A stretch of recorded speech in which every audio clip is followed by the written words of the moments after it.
nama waa dagachuu heddummaatu akka daguun sun irraa ammootu haga tokko gadi buutuuf dawaan maa inni akkasuma nama sammuu isaa ammootu jabeessuu barbaadu borumsarra cimaa ta'uu barbaadu akkasuma hifdhii qur'aanaa irratti cimaa ta'uu barbaaduuf maaltu barbaachisa ulamaa islaamaatu wayta dubbatan fa inna taqwiyata dhaakira min ahammi al-ashyaa'i lada al-insaan jedhan ilma namaa biratti wanni akkaan barbaachisa sammuu isaa qaruudha jedhan kanaaf wanni sammuu namaa qarumaa inni dawama isin martuu beeytan garuu namni keenna waan tokko qofaaf itti fayyadama inni suni maa inni jennaaniin afaan arabatti lubaan dhakar jedhaniin lubaan dhakar jechuun isa kana mul'ataami isa kana lubaan dhakar yookaan afaan keenyatti hixaana jechuu hixaanan beeytanii miti hixaana aarfatan san manatti aarfatan hixaana aarfatan kana ka afaan arabaatiin lubaan dhakar jedhamu kun sammuu namaatiif akkaan barbaachisa sammuu namaa qaruu keessatti nama waa dagatu daguu san irraa hir'isuu keessatti akkaan barbaachisa gaafa tokko Ali ibn Abi Talib radiyallahu anhu wardaa namni wahii itti dhufee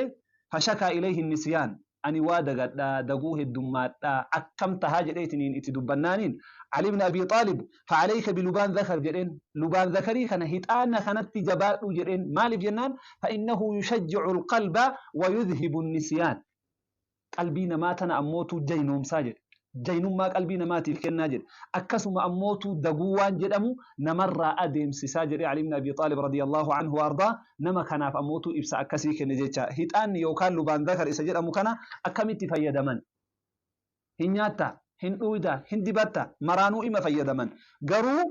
ka qajeelatti ati itti fayyadamuu qabdu daguudhaaf daguu qofaallee miti ulamaa'in wayta itti dubbatan dawaan isaa waan haganan jedham nama garaan bokoku garaa keessa rakkina qabu akkasuma nama hirribni isa didu nama ammootu wayta arafu akkasuma qaamni isaa oo'u dayfu kana maraaf ammootu dawaadha barakallahu fiikum akkam godhan lubaan dhakarii kana hin fuutaa yookaan hixaana kana hin fuutaa takka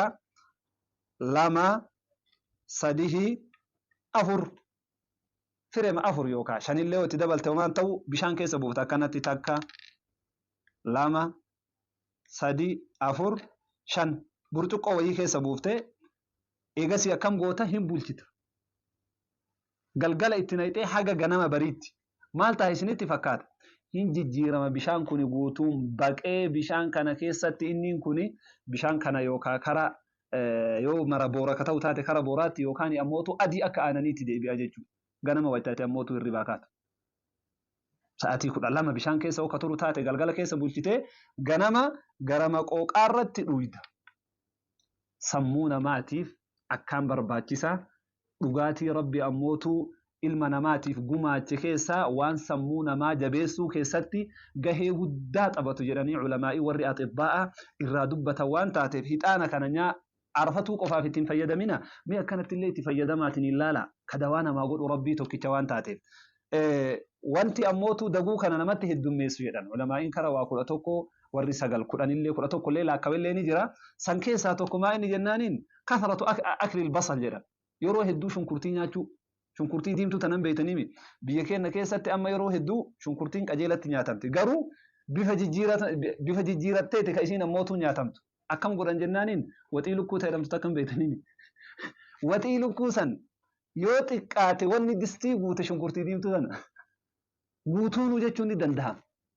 lukkuu barakamaaf keessa buusan malee isiinuu waxii lukkuuti malee foon lukkuuti miti beeka shunkurtiidha shunkurtii yeroo hedduu yoo nyaatan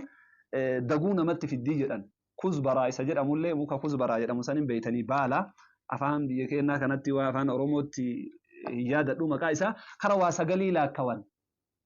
waan daguu namatti heddummeessu keessa ومن ذلك أكل التفاح الحامض جدا تفاحة أبليك أجيلة يموتو حامضة أنجاو يسأل يو كنياتا تاتي أبلين سنيلة نوان دغونا مته الدميسور رئيسة توكو جداني قروا أتمرافو وان كساراس إنكام نوان ميت أسران هنجين كان أما سيهم كان لبان ذكر يو كان موتو إسا أفان كنتي هيتانا جدامو كان أكان أما سيهم كانت بشان كيس بوساتي غنما إنو هن جيجيرما بقيتنين أموتو جيجيرما وان تاتيف أكاسيت يوروغان نما يروه الدوا دغتوف أكام برباتيسا